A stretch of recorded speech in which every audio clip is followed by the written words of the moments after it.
আপনাদেরকে। গ্রামীণ ফোন আজকের সংবাদপত্রে আপনাদের স্বাগত জানাচ্ছি। আমি মীর মাসরুর জামান। সংবাদপত্রের শিরোনাম আর চলমান পরিস্থিতি নিয়ে আলোচনার নিয়মিত আয়োজনে আজ আমাদের সঙ্গে রয়েছেন সুচিন্তা ফাউন্ডেশনের নির্বাহী পরিচালক মোহাম্মদ এ আরাফাত। আমরা স্বাগত জানাচ্ছি আপনাকে আমাদের মধ্যে এই আয়োজনে। তো অনুষ্ঠানের রীতি অনুযায়ী আমরা সংবাদপত্রের শিরোনামগুলো দেখে আলোচনা শুরু করছি।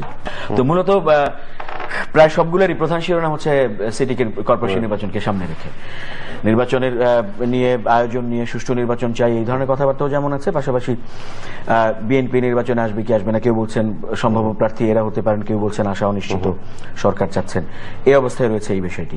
এটিকে দিয়ে আলোচনা শুরু করি, তারপরে একে ঘিরে আমরা সাম্প্রতিক রাজনৈতিক পরিস্থিতিতে যেতে পারি। না, আমি তো যেটা পার্সোনালি মনে করি যে নির্বাচনে বিএনপির অংশগ্রহণ করা উচিত এবং এটা কিন্তু সবার কাছেই কাম্য, সবাই চাচ্ছে সেটা। আওয়ামী লীগের সাইড থেকে যারা নমিনেশন পেয়েছেন তারাও কিন্তু বলেছেন মোটামুটি একই কথা, এবং আওয়ামী লীগের অন্যান্য নেতারাও, তোফায়েল আহমেদ সাহেব আজকে শুনলাম এক জায়গায় উনি বলেছেন যে বিএনপি ইলেকশনে আসলে তারা এটা ওয়েলকাম করবেন এবং খুশি হবেন, এবং জনগণের মধ্য থেকেও কিন্তু এক ধরনের চাহিদা আছে যে সবার অংশগ্রহণটা যদি হয় তাহলে ওই একটা সুযোগ তৈরি হয় তাদের ভোটাধিকার প্রয়োগ করে তাদের পছন্দের প্রার্থী বেছে নেয়। এবং সবচেয়ে বড় কথা হচ্ছে আমরা একটা ডেমোক্রেটিক প্রক্রিয়ার মধ্যে, ইলেকশন তো খুব ইম্পর্টেন্ট, ওই প্রক্রিয়ার মধ্যে আবার গেলাম। আর আরেকটা সুবিধা যেটা বিএনপির দিক থেকে হবে, আপনি জানেন যে রাজনীতির মধ্যে একটা যে ডেডলক তৈরি হয়ে আছে দীর্ঘদিন ধরে, এবং অনেকেই বলছেন যে বিএনপি কোথায় জানি যে একটা এক্সিট যে তাদের দরকার ওটা পাচ্ছে না। তো এই নির্বাচনটা কিন্তু একটা এক্সিট হিসেবে কাজ করতে পারে। মানে এখন পর্যন্ত তাদের যে আন্দোলন এবং আন্দোলনের নামে যে আমরা পেট্রোল বোমার যে মহোৎসব দেখেছি, এবং এখন পর্যন্ত সে আসলে কোনো অ্যাচিভমেন্ট নাই তাদের এই তথাকথিত আন্দোলনের, এবং এখন বরং এমন একটা সিচুয়েশনে দাঁড়িয়েছে যে এখান থেকে তারা বের হয়ে আসবে কিভাবে এটাই অনেকে বুঝতে পারছেন না, এবং অনেকটা তারা নিজেরাও এটার জন্য দায়ী, যেটা আমরা অনেক ক্ষেত্রে দেখেছি খুবই স্ট্রং একটা স্ট্যান্ড নেয়া এবং কোনো ধরনের ফ্লেক্সিবিলিটি না রেখে যে দাবিগুলি দেয়া, যার ফলশ্রুতিতে এরকম একটা সিচুয়েশন তৈরি হয়েছে। জনগণের কাছেও ওই অর্থে গ্রহণযোগ্যতা পায়নি। তো সেই জায়গায় বের হয়ে আসার একটা রাস্তা হিসেবে এই নির্বাচন কিন্তু সবার জন্য একটা পজিটিভ, একটা ইতিবাচক যে মানে দুয়ার খুলে দিতে পারে, যেটা আমার মনে হয়। অ্যান্ড মানুষও একটা সুযোগ পাবে, ঢাকার এবং এইসব আপনার শহর ভিত্তিক ভোটার জনগোষ্ঠী যারা নির্বাচনে অংশগ্রহণ করা, আবার একটা উৎসব মুখর পরিবেশ তৈরি হয়।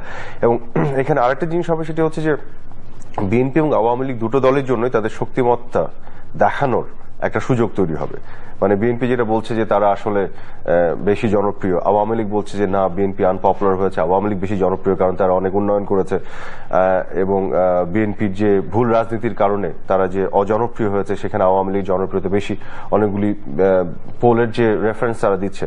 তো এখানে একটা সুযোগ তৈরি হবে জানার বা বোঝার যে আসলে রাজনীতিতে কোন দিকে গেছে, অবস্থাটা কার কিরকম আছে। কিন্তু একটা জিনিস যে বিএনপিও যেমন যে কারণে তারা আগের নির্বাচনে গেল না, তারা তো সেই বক্তব্য এখনো দিয়ে যাচ্ছেন যে তারা নির্বাচনে অংশগ্রহণ করতে পারেন, সেরকম একটি মাঠ তৈরি অবস্থায় নেই, মানে সুষম মাঠ নেই, এরকম কথা বলছেন। সেই বাস্তবতায় এখনকার পরিস্থিতি কিভাবে? একটা জিনিস দেখেন, প্রথম কথা হচ্ছে যে এটা কিন্তু স্থানীয় সরকারের নির্বাচন, এখানে কিন্তু দলীয় নির্বাচন এটি নয়, এবং দলীয় যে আপনার যে সিম্বল যেটা যে দলে যেটা আছে সেটা নিয়েও কিন্তু প্রার্থীরা নির্বাচন করেন না।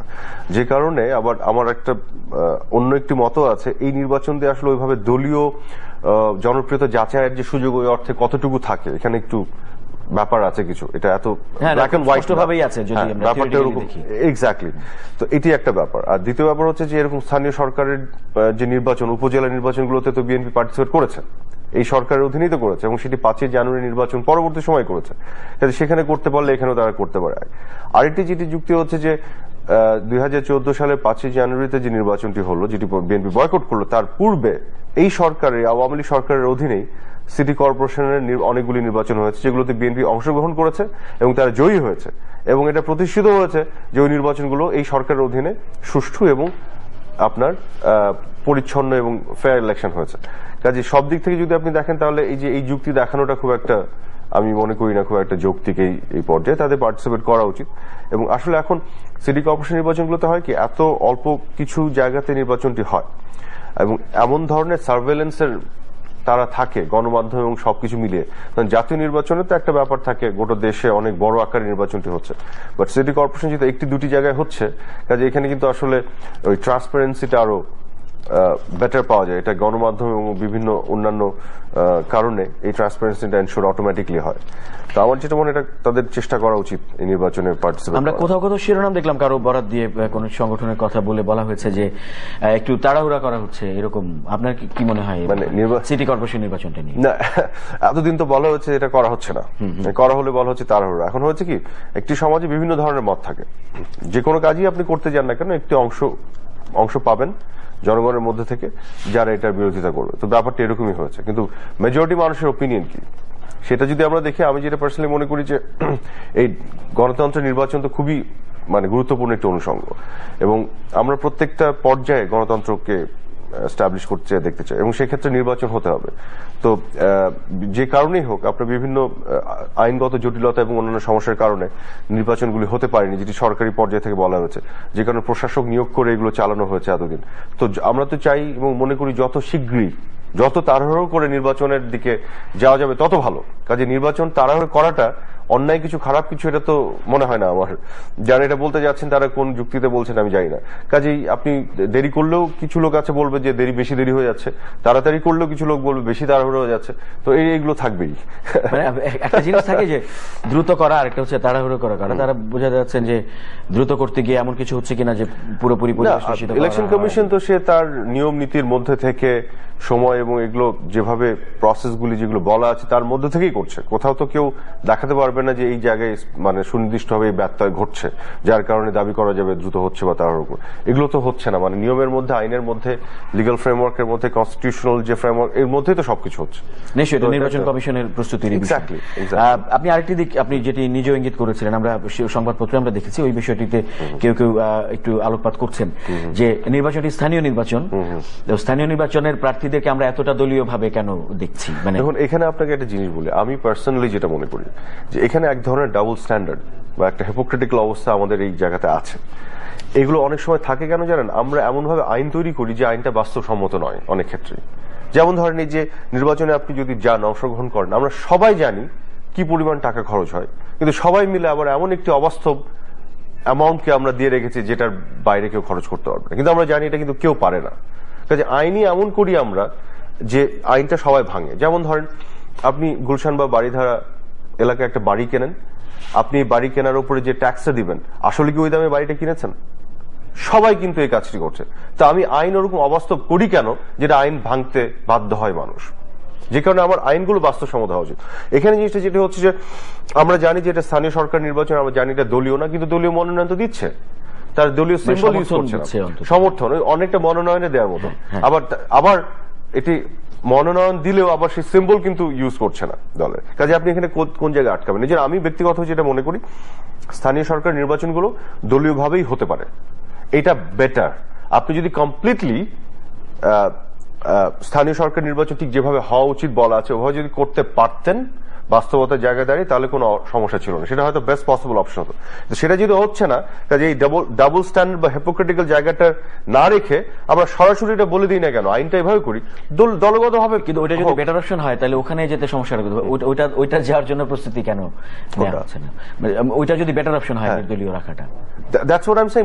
এই মুহূর্তে যে অবস্থান আছে, একটা হিপোক্রেটিক্যাল সিচুয়েশন, বলছি দলীয় না আবার দলীয়, তার চেয়ে এটা ভালো না ডিরেক্টলি দলীয় ভাবেই হোক। সংসদ নির্বাচন যেভাবে হচ্ছে, জাতীয় পর্যায়ে নির্বাচন যেভাবে হচ্ছে ওভাবে হোক। আওয়ামী লীগ, বিএনপি যত দল আছে তারা তাদের প্রার্থী দিবে, সিম্বল নিয়েই তারা ইলেকশন করুক, তাহলে আরো ব্ল্যাক অ্যান্ড হোয়াইট হয়, জিনিসটা আরো বেটার হয়। এখন যেটা আছে সেই তুলনায়, আমি সেই অর্থে বলছি, সেই তুলনায়।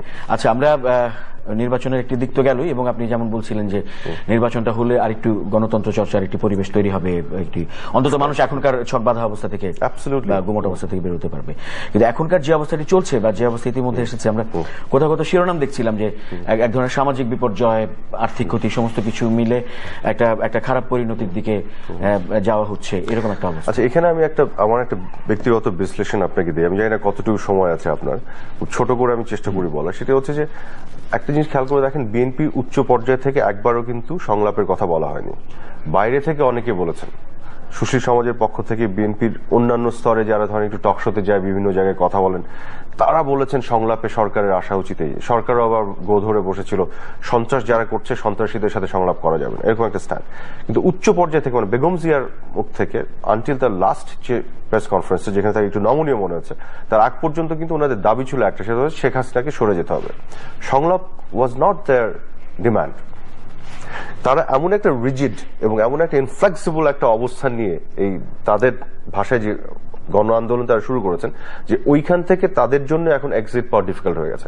আরেকটা জিনিস আপনি খেয়াল করে দেখেন, আমি খুব বাস্তবতার জায়গায় দাঁড়িয়ে নিরপেক্ষভাবে একটা জিনিস বলছি, রাজনীতিতে কিন্তু সংলাপ থাকা খুব জরুরি, আমি যেটা মনে করি। বৃহত্তর দলগুলোর মধ্যে একটা এনগেজমেন্ট, একটা ইন্টারাকশন, একটা সংলাপ, একটা আলোচনা, একটা ভিউজ এক্সচেঞ্জ, এগুলো যদি না থাকে তাহলে ডেমোক্রেসি তো কার্যকর হবে না একটা দেশে। কিন্তু আবার দুর্ভাগ্যের বিষয় হচ্ছে যে আবার রাজনীতিতে যদি আপনার প্রতিপক্ষ এমন হয় যে একটা ট্রায়াঙ্গুলার অ্যালায়েন্স, আপনি খেয়াল করেন বেগম জিয়া, তার ছেলে তারেক রহমান, আর ওদিকে জামাত, এবং এই তিনজনের যে অ্যালায়েন্স, তিনজনই কিন্তু একটা এমন জায়গায় দাঁড়িয়ে আছে, যদি ডিউ প্রসেসে যে ট্রায়ালগুলি হচ্ছে তাদের বিপক্ষে, এটা যদি আমরা সার্কামস্টেন্সিয়াল এভিডেন্স চিন্তা করি এবং একটু বুদ্ধি দিয়ে চিন্তা করি, প্রত্যেকে কিন্তু কোনো না কোনোভাবে কনভিকশন ফেস করবে। জামাতে ইসলামের সর্বোচ্চ পর্যায়ের নেতারা তো যুদ্ধাপরাধের মামলায়, তাদের কি অবস্থা হচ্ছে এবং কি হবে এটা আমরা বুঝতে পারছি। বেগম জিয়াউর রহমান অরফানেজ ট্রাস্টের যে মামলাটা, সেটাও আমরা জানি উনি কনভিকশন অলমোস্ট পেতে যাচ্ছে, এটা বোঝা যায়। আমি বলতে পারবো না এটা সাবজুডিস, বাট একটা সার্কামস্টেন্সিয়াল এভিডেন্সের বেসিসে।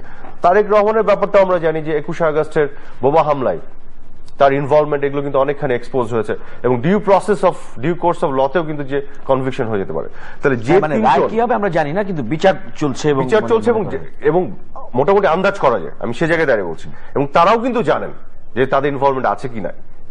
এখন যে ট্রায়াঙ্গুলার অ্যালায়েন্স, তারেক রহমান এবং বেগম জিয়া এবং জামাত, তিনজনই জানেন যে তারা ফেসে যাচ্ছেন আইনের প্রসেসের মধ্যে। যে তাহলে এই তিনজন যে নেতৃত্ব দিচ্ছে যে রাজনীতিকে, সেই রাজনীতি কিভাবে সুস্থ রাজনীতি হবে? কারণ এখন যদি আওয়ামী লীগ তাদের সাথে সংলাপও করে, সংলাপ করলে তো এটা টকশোর মতন না, আমি আপনি বসে আলাপ করলাম, সংলাপ হয়ে গেল, সলভ হয়ে গেল। ওদের সংলাপ হতে হবে কি, কেউ কিছু চাবে, কেউ কিছু দিবে, ছাড় দেয়া।